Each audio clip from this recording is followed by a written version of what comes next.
Okay.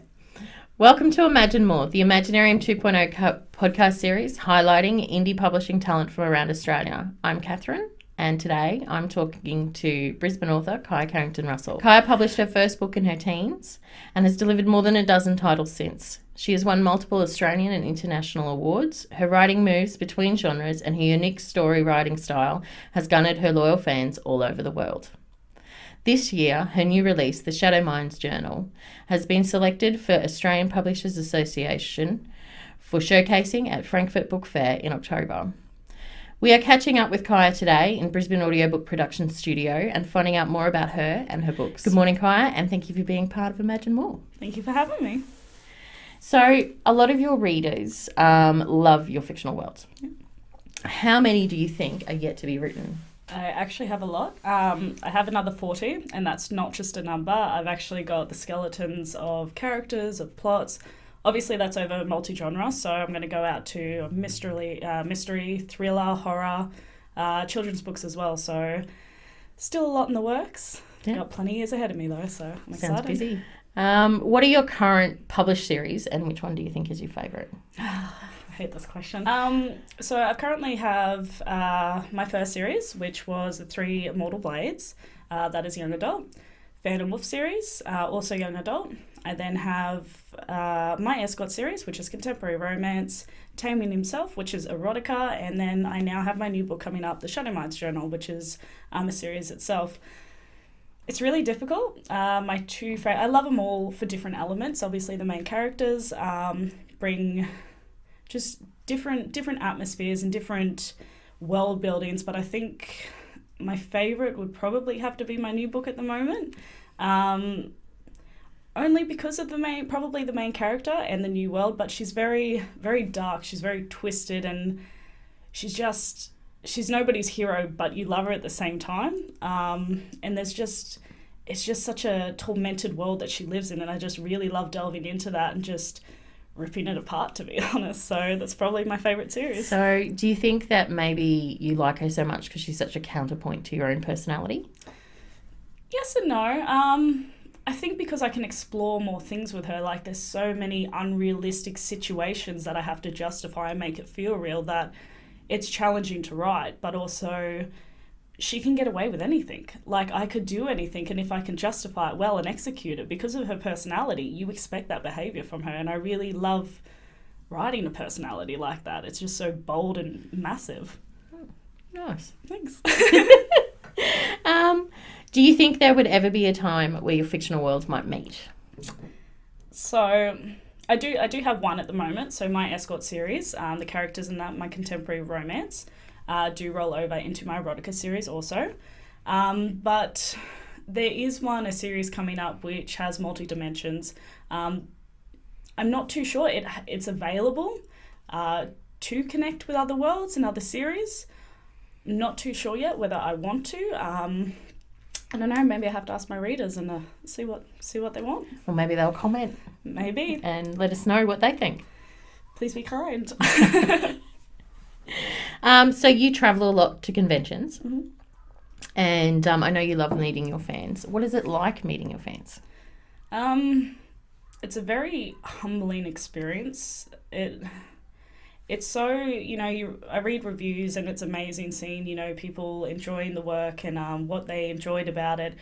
But when you actually have somebody standing in front of you who has so much energy, so much passion, so much connection to a book that you've written, it's not overwhelming. It's just you can't help but think, one, I've done a really good job here. Like they've read the message that I've conveyed, but also you're changing people's lives sometimes in a sense, like, and just to have that kind of influence unknowingly on an audience that you never knew that you'd connected to. It's really nice to have that connection with somebody that you didn't realise that you had. So it's really nice. That's lovely. I'm sure they'd love to hear that too.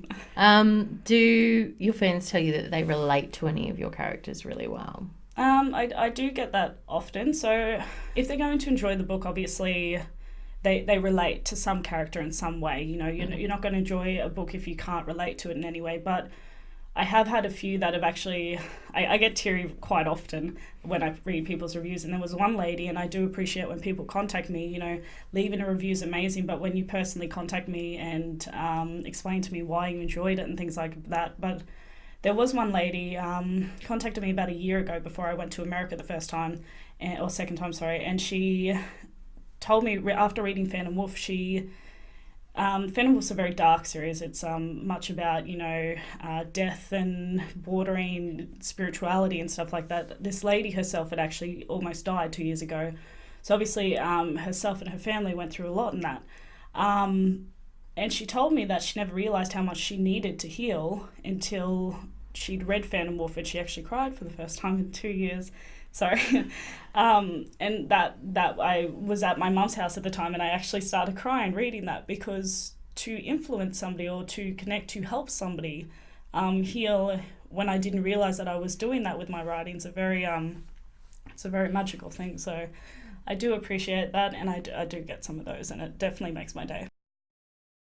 It's a testimony to the type of person you are too, that your fans feel like they can approach you in such a way and have that conversation with you about how your books make them feel. Yeah. So that's awesome. Thank you. Have you ever written characters that reflect people you know? And if so, do they know that you've written them into a character? Yes and no. So a lot of names I use are people around me, because everyone you meet goes, write a book about me, or, you know, just write one of the names. So I will use their names. Their characters don't always represent who they are, so it's just by name. Some do have certain personality traits that I might put in there, but it's never entirely their persona. But I never realised with my Escort series, I wrote the first book. And when close family and friends had read it, they let me know that I reminded them a lot of Clover. And I didn't see it until I went back and I reread it. And Clover's a very driven workaholic woman, so she didn't have much time for anything else. And then when obviously she has Damon come in, who's the love interest of the series, it kind of throws her for a sixer, and she doesn't know how to deal with that unbalance and emotion to what her work life is about. So I kind of saw it after they told me, and certain aspects, yes. And then I do have the sister in there. Her name's Michelle, Damon's sister, and there's Michelle, and she's always down for a drink and things like that. My aunt's name's Michelle, and she's very much the same. So instantly she's like, this character's just about me, isn't it? I was like, well, if you want to perceive it that way, then that's fine. But so yes and no. Yes and no? Yep. Oh, excellent. Do you ever find that you write some of your own personality into your characters? Every one of them. Every one of them? Every one of them. There's different traits in all of them, and that's a way for me to connect with them too. So, you know, it may only be small things. It may only be, you know, one smidge of a moral or one tragedy that happened in their life, but definitely all of them, because that's the only way that I can really start creating the character, because I need to connect with them. So, yes. Oh. Thank you. How did you feel when you found out your book, The Shadow Minds Journal, was picked up by the Australian Publishers Association for showcasing at Frankfurt? It was it was a long day when I got told. So I did get called up by yourself, advising me that they were soon to go into the meeting. At the time I was at work, and I was jumping around like an idiot, which was fantastic. So that it may possibly go through. And so obviously I didn't want to get prematurely excited, but I was also very excited that it was a possibility. So, you know, I waited for that phone call that afternoon, and by the time you'd received the information and called me, I'd already done a 12-hour day at work. So I was driving back to home very tired, and it was a very surreal moment, because I was sitting in my car in my driveway when you told me, and I didn't have the energy to be excited anymore because I just did a really long day. But it was just very surreal, because I was sitting there thinking, this could be that opportunity that it takes it to the next level, whether it's you know, an agent contract, or whether it's a contract with a traditional publisher, which is now something that I'm looking at. I'm a big person on every little step that I take, and every opportunity is exactly that. You never know where it's going to go. So to have something so massive, and especially the screening process, and only having 50 books be limited, you know, obviously I felt very special, but it was also I'd worked hard towards it. So to be approved for something like that, it was very, very surreal. Yeah. Oh. I'll make sure I call the next morning after my day next time. Then we won't have Perfect. Then I'll go overdrive again. The next day I was excited again, telling everyone. But... yeah. Awesome. What does it mean for you as an independently published author to actually have your book showcased on an international stage? It's massive, and I think it is for any independently published author, because it's just another sense of opportunity. And the reality is, you're sitting amongst some of the biggest publishing houses. You're alongside some of your favorite authors, some of your favorite books, and that for itself is just phenomenal for me. Like, just for it looks pretty, but also behind that, you don't know who's looking at it. You don't know who's going to be drawn to your cover. You don't know who's going to look at the back. And even if they personally don't want to do something with it, they've seen it, they've addressed it. They might see 2 years down the track or something. It's just leading into so much more opportunity, and I'm just really excited to see what'll come out of it. Yeah. Looking forward to that feedback too. Oh yes, I'll type it up.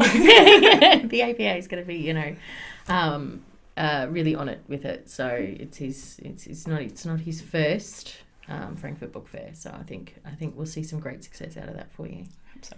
Yeah. Can you read a section from your book for us? Would that be possible? I can. I apologise in advance because I'm sick, and I also naturally have a monotone voice, so we'll give it a crack. And this is the first time I've actually done this. I've, for the last 4 to 5 years, held off on doing this, so... Well, you don't have to read too much. Just give us an idea. Okay. Trapped, darkness, silence. To most, that would strike fear in their hearts with the inability to escape. For me, it acted as a comfortable silence. All I had to do was wait in silence until I was allowed to re-enter the real world. Although I was parched and starving, I knew that Haman wouldn't let me die. Perhaps be uncomfortable and near death, but not truly die. Of that much I was always sure of. What I was painfully reminded of was the memory that Gabe had followed me into when I was nearing my death. It was my first true death and the start of the contract between Haman and me, and the demons that now filled me and were entitled to my body. I don't know who Haman thought I resembled, but it was added value to keeping me alive. So far, I couldn't think of anyone who might have had that kind of hold over Haman. It might have some connection with the very reason why I had been fighting darkness in my dreams for as long as I could remember. As a human, it was easier and none of it felt like the Volve itself. Perhaps those dreams had attracted only smaller demons that couldn't actually possess my body. I wish whatever protection I had against them as a human until that fateful day still remained. Now greater demons were attracted to me, and I had no idea whether they were in alliance with the Volve or a new range to enjoy the pleasure of accompanying me and trying to kill me. Volve, why I'd only learned of their real name up until now. Why didn't Haman call them by that name with us? The air chilled, and I knew that Haman was present within the room. In silence, he teleported me back to my bedroom. He vanished as quickly as he had appeared. My bookshelf that had been destroyed had been repaired and realigned, always so quick to clean up after any incident. I quickly had a shower and changed. I had the scent of 2 of the most powerful men on me, and I was still waiting to be ravished. Interesting. Thank you. And it gives us an idea of Vivian as a character. Yes. In that one, so thank you. You have to date posted a lot about your overseas adventures on social media. So, talking about heading overseas and the things that you have been trying to accomplish for yourself as a writer, what does that goal of moving overseas look like for you when it comes to your publishing? Yeah. And what new adventures do you think we'll see? Heaps. I love to travel. That's just my personality. I love to travel, but it definitely influences my book. So, when I see new things or I go to new places, different atmospheres, different characters, people I'm meeting, and I want to be international. Like, my books are international, but I want to be seen as an author that we'll go to different states, we'll go to different countries for that. And so I've always put my book forward no matter where I've gone. And over time, I've built confidence with my book, but that's really what's pushed me to become traveling internationally. And at the moment, I am trying to move to America. I think there would be so much more opportunity for me there. I love Australia to bits, but majority of my readers are in America. and I want that availability. I want to be there where I can meet more of my readers and they have more signings and more opportunity in that aspect. So that's why I want to be there mostly. And a lot of their film production and a lot of film over there, you know, everything's so glamorized, and that's where I want my book to be. I want it to be amongst it, and I want to be there pushing it. There's only so much you can do through a computer. So I want to be on the forefront, and I want to be pushing it always. So that's why I look at international so much. Fair enough. I know you'll be in the States for Books by the Bridge. Yeah. That's both New York and LA. Yeah. Do you remember those dates? Yes. So September I'll be in New York on 15th of September. And then LA is the 22nd of September. And my birthday's the 21st. So if anyone wants to party the day before, just saying. Well, hopefully any overseas listeners will be able to put those dates down and come see you. Hopefully. And maybe party with you on your birthday. That'd be awesome. Thanks, guys.